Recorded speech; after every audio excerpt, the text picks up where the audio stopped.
بسم الله الرحمن الرحيم الحمد لله وكفى وسلام على عباده الذين اصطفى أما بعد أعوذ بالله من الشيطان الرجيم بسم الله الرحمن الرحيم رب هب لي من الصالحين سبحان ربك رب العزة عما يصفون وسلام على المرسلين والحمد لله رب العالمين اللهم صل على سيدنا محمد وعلى آل سيدنا محمد وبارك وسلم اللهم صل على سيدنا محمد وعلى آل سيدنا محمد وبارك وسلم اللهم صل على سيدنا محمد وعلى آل سيدنا محمد وبارك وسلم۔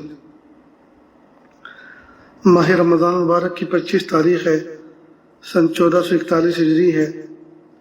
مئی مہینے کی 19 تاریخ ہے، 2020 عیسوی ہے۔ پورے ملک میں لاک ڈاؤن کا دورہ ہے اور کرونا وائرس کی وبا ہے۔ اللہ سے دعا ہے اللہ تعالیٰ تمام انسانوں کی اس بیماری سے حفاظت فرمائے اور انسانوں کو اپنی قدرت اور معرفت کا ذریعہ بنا کر قبول کرے۔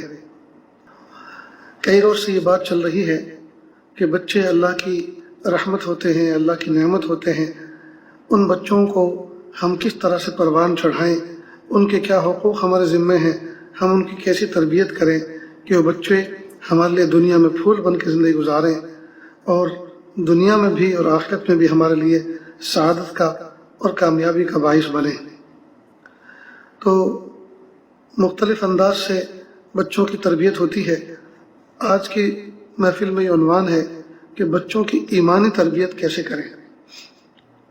ایک تو ہے بچوں کی جسمانی تربیت، اخلاقی تربیت، اور ایک ایمانی تربیت۔ بچوں کی ایمانی تربیت کیسے کریں؟ ماں باپ کو چاہیے کہ اپنے بچوں کی ایمانی تربیت میں توجہ کریں، یعنی بچوں کے ذہن میں یہ بات بٹھائیں کہ اللہ موجود ہے، وہ ہمارے ساتھ ہیں اور ہمیں مرنا ہے اور مرنے کے بعد اپنے کیے کا حساب کتاب دینا ہے، جہنم ہے اور جنت ہے۔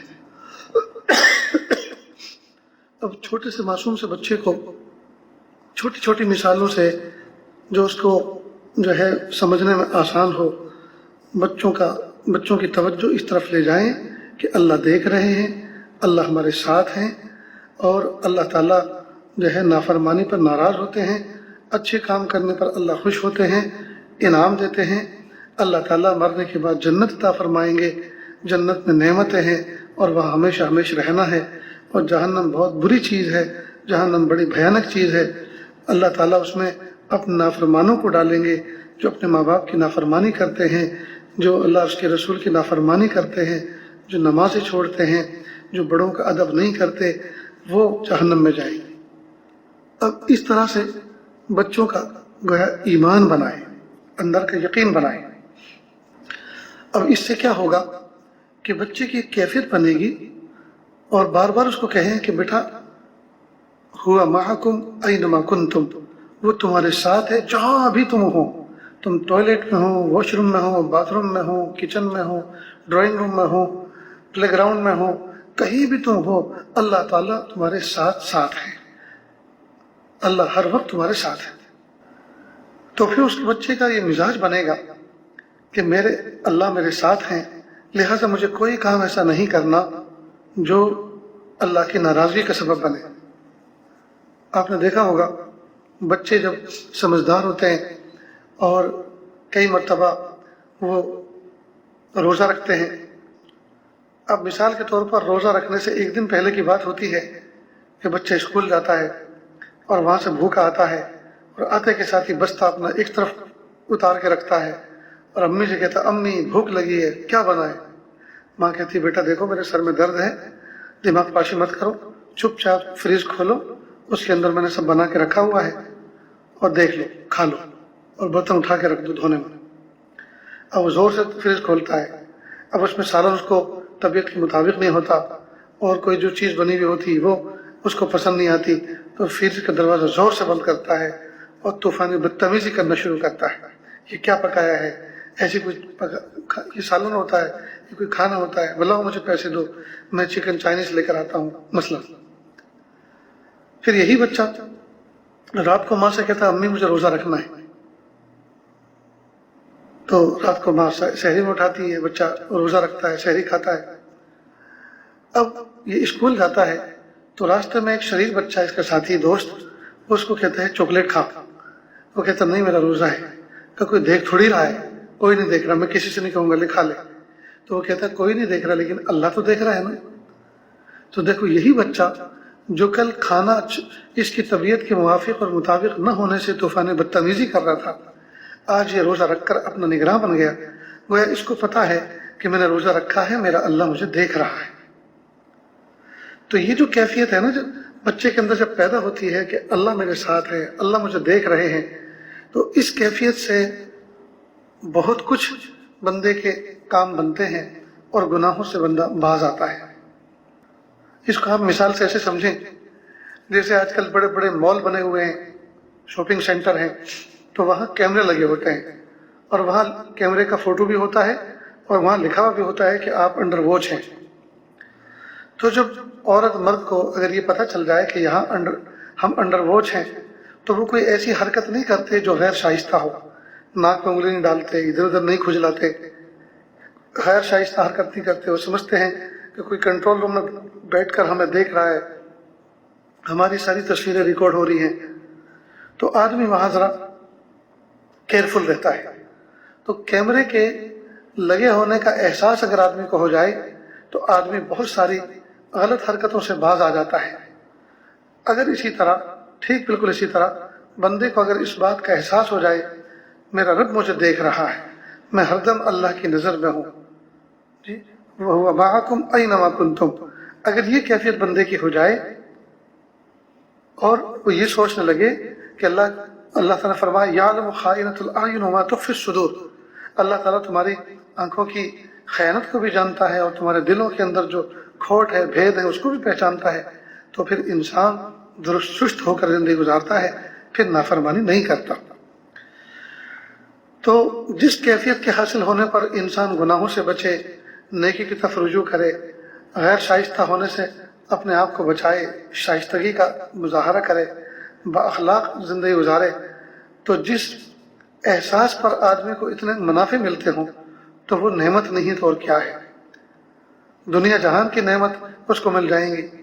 تو یہ کیفیت بچپن سے بچے کے اندر پیدا کرنی چاہیے. وَهُوَ مَعَكُمْ أَيْنَمَا كُنْتُمْ. سہیل تستری رحمۃ اللہ علیہ بہت بڑے بزرگ گزرے ہیں، فرماتے ہیں کہ میں چھوٹا سا بچہ تھا، میرے ماموں نے مجھے یہ بتلایا تھا بیٹا روزانہ رات کو 3 دفعہ یہ کہہ کر سویا کرو وَهُوَ مَعَكُمْ أَيْنَمَا كُنْتُمْ. اور کئی مرتبہ کہتے تھے اللہ حاضری اللہ ناظری اللہ معی. اب اس بچے نے اس کی پابندی شروع کی، کہا بیٹا اب 7 دفعہ کہا کرو. 7 دفعہ کہنا شروع کیا، بیٹا اب 11 دفعہ کہا کرو. یہاں تک کہ اللہ پاک نے ایسا ملکہ یادداشت اور اللہ تعالیٰ کے دیکھنے کا ایسا دھیان عطا فرمایا کہ یہ بچہ اپنے زمانے میں بالکل انوکھا تھا. یہاں تک کہ 6 سال کی عمر میں تو حافظ قرآن ہو چکا تھا.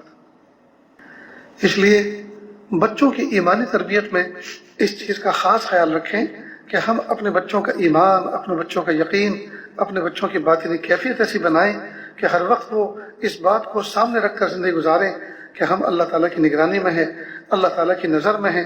لہذا بچے جھوٹ نہیں بولیں گے، وہ دھوکہ نہیں دیں گے، وہ کسی کا مال چوری نہیں کریں گے، وہ ایسی جگہ پر نہیں بیٹھیں گے جہاں اللہ کی نافرمانی سرزد ہوتی ہے، وہ غیبت نہیں کریں گے، وہ جھوٹ نہیں بولیں گے. اتنے سارے فوائد بچوں کو حاصل ہوں گے. یہ کب ہوگا؟ جب ہم بچوں کی ایمانی تربیت کا آغاز کریں گے. حضرت عمر فاروق اعظم رضی اللہ تعالیٰ عنہ ایک مرتبہ جنگل میں تشریف لے جا رہے تھے، سفر کر کے کسی آگے علاقے میں جانا تھا. تو دیکھا کہ ایک چرواہے کا بچہ جو چرواہا تھا، بکریاں چرا رہا تھا، وہ بکریاں لے کر کھڑا ہوا ہے. حضرت عمر فاروق اعظم رضی اللہ عنہ نے سوچا دیکھیں یہ مومن بچہ ہے، مسلمان کا بیٹا ہے، تو دیکھیں اس چرواہے کا اللہ کی ذات کے ساتھ میں کیا بہیو ہے، کیا معاملہ ہے. تو کہہ رہے بچے سنو، ہمیں ایک بکری کا دودھ پلاؤ، ہم تم کو اس کا معاوضہ دیں گے. تو اس بچے نے کہا کہ میں بکریوں کا مالک نہیں ہوں، میں تو نگہبان ہوں، ان کا چرواہا ہوں، ان کا مالک تو بستی میں رہتا ہے، جو ان کا مالک ہے وہی ان کے دودھ کا بھی مالک ہے، اس کی اجازت کے بغیر میں نہیں دے سکتا۔ حضرت عمر فاروق اعظم رضی اللہ عنہ نے پھر ایک داؤ چلا، پھر کہا سونے ایک بات، ہم مسافر ہیں، بھوکے پیاسے ہیں، ہمیں آگے جانا ہے، ہم تمہیں ایک بکری کے پیسے دے دیتے ہیں، تم ہمیں بکری بیچ دو، ہمیں تمہیں پیسے مل جائیں گے، ہمیں بکری مل جائے گی، ہم اس کا دودھ دوہتے رہیں گے، پیتے رہیں گے، راستے میں یہ بھی چلتی چلتی ہمارے ساتھ چلے گی، آخری منزل پہ ہم بھی اس کو بیچ دیں گے، ہمارے پیسے واپس ہو جائیں گے۔ اور رہی بات تمہارے مالک کی، تو مالک کو کہہ دینا کہ جنگل میں ایک بکری کو بھیڑیا کھا گیا، اور جنگل میں تو بھیڑیا آئے دن حملہ کرتے ہی رہتے ہیں بکریوں پر۔ تو اس بچے نے عمر فاروق اعظم رضی اللہ عنہ کی طرف دیکھا اور تعجب سے دیکھا اور کہا ہاں ان کان ھذا الامر فإن اللہ، اگر معاملہ اگر اس طرح میں بات بنا لوں اور اس طرح میں کسی کو بیوقوف بنا دوں اور کسی کو جھوٹ سچ کر کے اپنا قائل کر لوں، تو پھر اللہ کہاں گئے؟ اللہ تو دیکھ رہے ہیں نا کہ یہ جو کچھ ہم پلاننگ تیار کر رہے ہیں بالکل کھوٹی ہے، غلط ہے، اللہ تو دیکھ رہے ہیں۔ حضرت عمر فاروق اعظم رضی اللہ عنہ نے اس بچے کی کمر تھپتھپائی، پشت تھپتھپائی اور کہا شاباش بیٹا شاباش، اور اللہ کا شکر ادا کیا، پیارے اللہ آپ کا شکر ہے کہ میرے دور خلافت میں بکریوں کے ایک چرواہے کی بھی یہ کیفیت ہے کہ وہ اللہ سے ڈر کر زندگی گزار رہے ہیں۔ تو آج کل جتنے بھی کرائم اور جرائم ہو رہے ہیں اور جتنے پاپ ہو رہے ہیں اور جتنے گناہ ہو رہے ہیں، آج جو حکومت کے حکمرانوں سے لے کر اور نیچے تک افسران تک اور پولیس سے لے کر وکیل اور جج تک، جو سب کے قلم بکے ہوئے ہیں، سب کی زبانیں بکی ہوئی ہیں، سب کے فیصلے بکے ہوئے ہیں، سارے معاملات درہم برہم ہیں، اس کی واحد وجہ یہ ہے کہ کسی کو بھی اس بات کا احساس نہیں ہے کہ میں اللہ کے یہاں جواب دوں گا اور اللہ مجھے دیکھ رہا ہے۔ کفار اور مشرکین جن کا عقیدہ ہی نہیں ہے مرنے کے بعد اللہ کے سامنے جواب دینے کا، تو ظاہری بات ہے وہ دنیا میں جو چاہے کر لیں، ان کی تو گویا سوچ میں یہ چیز ہے کہ مزے کر لو، اس کے بعد کوئی زندگی تھوڑی ملنے والی ہے، جو کچھ کرنا ہے اسی جنم میں کر لو۔ تو اللہ پاک نے مومنوں کو جو عقیدہ دیا ہے مرنے کے بعد اللہ کے سامنے حساب کتاب دینے کا اور جنت و جہنم کا جو تصور دیا ہے، سبحان اللہ، یہ اتنا زبردست جو ہے یہ عقیدہ ہے اور اتنی زبردست یہ سوچ ہے، اس کی وجہ سے پوری دنیا میں بھی امن ہے، اور انسان اس عقیدے کی وجہ سے دنیا میں پر امن رہتا ہے، نہ کسی کو تکلیف دیتا ہے اور نہ سہنے کی کوشش کرتا ہے، اور دنیا ہی میں پر امن زندگی گزار کر اپنی آخرت کو یہی بناتا ہے، تعمیر کرتا ہے۔ تو اگر ہم اپنے بچوں کی یہ سوچ، یہ تھوٹ اور یہ ان کی فہم تیار کر دیں کہ اللہ دیکھ رہے ہیں، اللہ ہمارے ساتھ ہیں، ہم ہر دم اللہ کی نظر میں ہیں، تو بچہ نہ کبھی جھوٹ بولے گا، نہ چوری کرے گا، نہ دھوکہ دے گا، نہ غیبت کرے گا، برائی کرے گا، نہ کبھی کوئی برا سوچے گا، نہ کوئی برا کام کرے گا۔ خواجہ قطب الدین بختیار کاکی رحمۃ اللہ علیہ کی والدہ نے اور ان کے والد نے دونوں نے مل کر یہ بات طے کی کہ اللہ پاک جب ہمیں اولاد عطا فرمائیں گے تو باپ نے کہا کہ میں رزق حلال میں کوشش کروں گا تاکہ میرا بچہ حلال روزی کھا کر پروان چڑھے، اور ماں نے کہا کہ میں اپنے بچے کی ایمانی تربیت کروں گی، میں اپنے بچے کا یقین بناؤں گی کہ کرنے والی ذات اللہ کی ہے، سارا کا سارا اس کی پوری توجہ اس بات پر مرکوز کراؤں گی کہ کرنے والی ذات اللہ کی ہے۔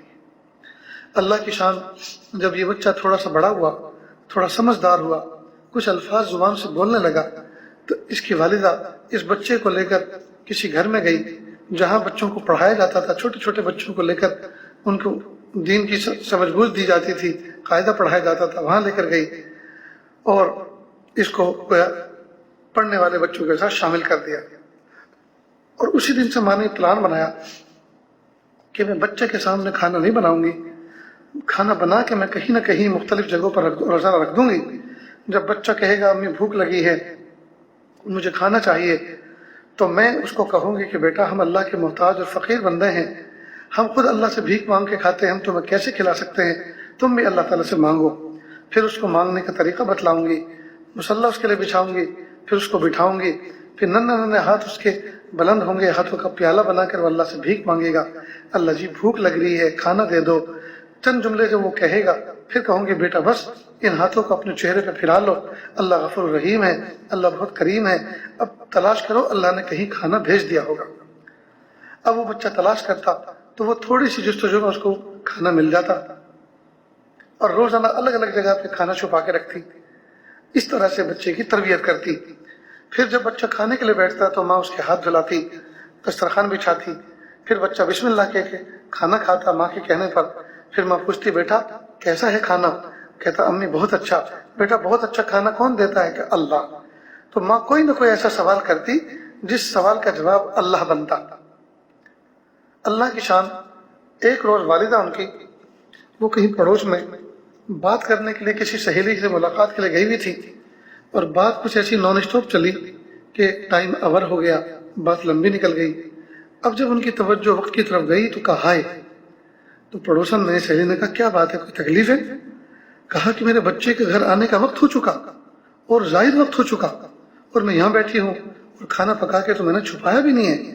آج جب بچہ آئے گا اور مصلی بچھا کر اللہ سے بھیک مانگے گا، اور جب کھانا اس کو نہیں ملے گا تو پھر وہ یہ سوچے گا کہ اللہ وہ ذات ہے جو کھانا دیتے بھی ہیں اور نہیں بھی دیتے، تو بچے کا اعتماد اور یقین متزلزل ہوگا۔ تو خیر اس نے، والدہ نے چادر اوڑھی اپنے اوپر، حجاب کیا، اور تیز تیز قدم کے ساتھ گھر کی طرف چلی، اور راستے بھر اللہ سے دعا کر رہی ہے، گڑ گڑا رہی ہے، رو رہی ہے، میرے پیارے اللہ اتنے دن کی میری محنت پہ پانی پھر جائے گا کہ اللہ میری محنت کو ضائع ہونے سے بچا لیجئے، میرے پیارے اللہ میری مدد فرمائیے، میں اپنے بچے کا ایمان یقین بنا رہی ہوں، اس کی کیفیت بنا رہی ہوں، میرے پیارے اللہ سب دھرم بھرم ہو جائے گا۔ اب جیسے وہ گڑ گڑاتے ہوئے دعائیں کرتے ہوئے آئی، دروازے کے پاس پہنچتی ہے، دیکھتی کیا ہے کہ دروازہ کچھ کھلا ہوا ہے۔ اب چپ چاپ دھیرے سے بسم اللہ کر کے اندر قدم رکھتی ہیں، دیکھتی کیا ہے کہ بچہ چارپائی پہ گہری نیند سویا ہوا ہے۔ اب جلدی سے انہوں نے کوئی چیز تیار کی، حلوہ ٹائپ کوئی بھی چیز ایسی بنائی جو جلدی سے تیار ہو جائے، اس کو چھپا کے رکھ دیا۔ اب بچے کے قریب آئی اور بسم اللہ کر کے قریب آ کر بچے کی پیشانی پہ بوسہ دیا، اس کے رخسار کو سہلایا، بوسہ دیا، اور کہا میرے لال میرے چاند اٹھ جاؤ، بھوک لگی ہوگی، اللہ سے دعا کر لو، اللہ تعالیٰ تمہارے لیے کھانے کا انتظام فرما دیں گے۔ تو بچہ آنکھیں ملتا ہوا مسکراتے اٹھا اور ماں کے سینے سے لگ گیا۔ پھر کہا امی میں جب گھر میں آیا مجھے بہت بھوک لگ رہی تھی، میں نے چاروں طرف تمہیں آواز دی، تلاش کیا، تم جب نظر نہ آئی تو میں نے مصلی بچھایا، پھر میں نے کہا اللہ جی بھوک لگ رہی ہے مجھے کھانا دے دو، اللہ جی آج تو امی بھی نہیں ہیں پتہ نہیں کہاں چلی گئیں، اللہ جی امی کو بھی بھیج دو۔ اور امی میں نے اپنے معمول کے مطابق دعا کی، آج جب میں نے مصلی اٹھا کے رکھنا چاہا تو آج تو اللہ پاک نے مصلی کے قریب مجھے بڑی سی روٹی کا ٹکڑا عطا فرمایا، اور وہ اتنا پیارا تھا، امی اتنا لذیذ تھا، میرے اللہ نے ایسی روٹی مجھے آج تک نہیں کھلائی۔ جب ماں نے یہ سنا ماں فوراً سجدے میں گر گئی، میرے پیارے رب آپ نے میری محنت کی لاج رکھ لی، آپ نے اپنی بندی کی لاج رکھ لی، اور آپ نے میرے بچے کو روٹی کا ٹکڑا عطا فرما کے میرے بچے کے ایمان کو، اس کے یقین کو متزلزل ہونے سے بچا لیا۔ میرے پیارے اللہ میں آپ کا کن الفاظ میں شکر ادا کروں، اللہ آپ ہم سے راضی ہو جائیے۔ انہوں نے شکر ادا کیا۔ یہی بچہ جس کا ماں نے بچپن کے اندر اتنی شاندار اس کی تربیت کی، اس کا ایمان بنایا، اس کا یقین بنایا، یہی بچہ آگے چل کر خواجہ قطب الدین بختیار کاکی کے نام سے مشہور ہوا، دنیا ان کو اس نام سے پہچانتی ہے۔ آج بھی یہ منار قطب الدین کے زیر سایہ دہلی کے اندر مدفون ہے، اور یہ مغل بادشاہوں کے شیخ بنے، مغل بادشاہوں کے مرشد بنے۔ تو دیکھیے ماں کی تربیت بچے پر ضرور اثر کرتی ہے، تو ہم اپنے بچوں کا اللہ تعالیٰ سے ڈرائیں، اللہ پاک کی محبت ان کے اندر پیدا کریں، اللہ تعالیٰ کے سامنے جواب دہی کا احساس پیدا کریں۔ اللہ ہر وقت ہمارے ساتھ ہے، اللہ ہمارے ایک ایک جملے پر گواہ ہے۔ اگر بچہ کوئی غلط بات کہہ دے تو کہ دیکھو اللہ نے گناہ لکھ دیا، اللہ نے سن لیا، اللہ ناراض ہو گئے، اب تم معافی مانگو اللہ سے، تبھی یہ گناہ مٹے گا، تبھی اللہ راضی ہوں گے۔ تو جب قدم قدم پہ آپ بچپن میں بچے کو اللہ سے واقف کرائیں گے، اللہ کا تعارف کرائیں گے، اور یہ بھی نہیں ہے کہ بچے کے دل میں اللہ تعالیٰ کا ایک ایسا بھیانک تصور ڈال دو کہ اللہ میاں ماریں گے، اللہ میاں تمہیں پیٹیں گے، تو بچے کے تصور میں ذہن میں یہ آئے گا کہ اللہ میاں کوئی ڈینجر اور بھیانک چیز ہے، ہر وقت ڈنڈا لے کے دھنا دھن مارنے کی بات کرتے ہیں۔ ایسا بھی تصور ڈھونڈا اللہ کی ذات کرنا بیٹھے، بلکہ اللہ کی محبت، اللہ کی عظمت. اور جب اللہ عظیم ہے، اللہ کی محبت ہے، تو اللہ پیارے ہوئے اور اپنے پیارے کو ناراض نہیں کیا کرتے. دیکھو اللہ پیارے ہیں، وہ تم سے ناراض ہو جائیں گے. اس طرح سے بچے کا تصور بنائیں. بہرحال یہ چند باتیں تھیں جو آپ کے سامنے عرض کی گئیں. اللہ تعالی ہمارے بچوں کی ہمیں ایمانی تربیت کرنے کی توفیق عطا فرمائے، اس کا سلیقہ عطا فرمائے. آج دل رنجیدہ ہے. عالم اسلام کی بہت بڑی شخصیت، دارالعلوم دیوبند ازہر ہند کے شیخ الحدیث، صدر المدرسین، اور نہ جانے کتنے دینی اداروں کے شورا کے ذمہ دار اور شورا کے سرپرست اور مشیر کار، اور نہ جانے کتنے ہزار و لاکھ بچوں کے استاذ، اور کتنے استاذوں کے استاذ الاساتذہ، حضرت مولانا سعید احمد صاحب پالنپوری، جو کل تک جن کو ہم رات تک دامت برکاتہم کہتے تھے، آج وہ اشراق کے وقت اللہ تعالیٰ کی جوار رحمت میں پہنچ گئے ہیں. بہت پیارے تھے، بہت نیک تھے، بہت پیارا کام کرتے تھے، دین کی خدمت میں رات دن مصروف تھے. ان کی زبان حق کی ترجمان تھی، مسلک دیوبند کے ترجمان تھی، اور وہ بغیر لگی لپٹی کہنے والے، صاف ستھری بات اور اپنی رائے رکھنے والے اللہ کے نیک بندے تھے. اللہ پاک نے ان کو ایک روحانی رعب عطا فرمایا تھا. اللہ کی شان، بہت پیارے تھے، بہت پیارا کام کرتے تھے، اور بہت پیارے دنوں کے اندر پیارے اللہ کے پاس چلے گئے.